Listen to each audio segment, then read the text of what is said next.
Zentia's early access beta is about to end, and the open beta is about to begin, and I'm here to thank the thousands and thousands of players who've joined the Zentia community. With their help, we've changed Zentia from a great game into a truly awesome game. As a matter of fact, a lot of reviewers have had really nice things to say about our game. The associate producer for Zentia, Dave Markowitz, is here, and he's going to show us a lot of the changes that have been made based on player suggestions. We've listened to everyone's suggestions, and we think we've come up with some great new features that everyone's going to like in open beta. The first thing players are going to see are 4 new characters, 2 of which are very Western looking, and all of them will have unique archetype names and descriptions, which will be available on the website. So take a look. Here's the Maiden Fair, and here's the Divine Child, the BFF, that's Best Friends Forever, and the new guy. Yes, he's actually called the new guy, as in like the new guy in the office, the new guy at the party, the new guy on the block. They're all cool new characters, and be sure to check them out. The game guide is in the game, but it's been somewhat unpolished, and for open beta we're going to reintroduce it and have it be very polished with lots of screenshots and text to explain many of the features that are in the game. For example, let's say I'm walking down Serene City and I see this NPC with a drum-like thing over his head, and I say to myself, well, what does that mean? So then I can go to the game guide, look up world, then NPCs, and then service NPCs, and scroll down a bit, and I can see that the drum icon indicates that he's a walking vendor or a grocery merchant.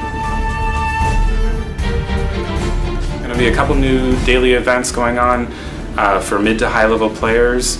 The first one is Survival, which is a big battle between 2 groups of 10 to 40 players each, who will be battling it out amidst cannons and turrets, healing flags, and randomized buffs. The Treasure Island event is just how it sounds. It's a treasure hunt on an isolated island. Players of all shapes and sizes will be able to go in and hunt for buried treasures, some of which may even turn out to be some rare and powerful items. But of course, you need to be careful because there are other players in there who are going to try to beat you to the loot. And when you open up those treasure boxes, you may find something that's not so pleasurable. And Serene City will never be the same again once you've experienced the high-level Serene City instance. Ghosts, lost souls, and possessed suits of armor roam and haunt the city streets. In fact, they have captured all the citizens and taken over the city in an attempt to locate a powerful artifact that is supposedly buried beneath the city. So you'll actually be able to delve farther beneath the city streets. The thing about open beta are these new high-level areas. There's the Mount Ferry area, which is designed for level 60 and is accessible through the North Fortress Gate in Capital City. Then there's also the Netherworld, which is accessible through Mount Ferry, also, of course, designed for level 60. Both areas are dark and foreboding, have tons of creepy, crawly creatures and ghosts, both good and evil, which you can capture as pets or mounts. And one of my very favorites is the Wasteland's one-armed beast that's in the Netherworld. It's pretty cool.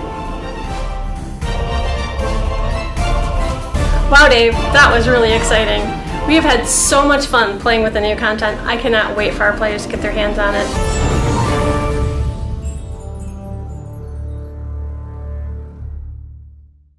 Have fun storming the castle!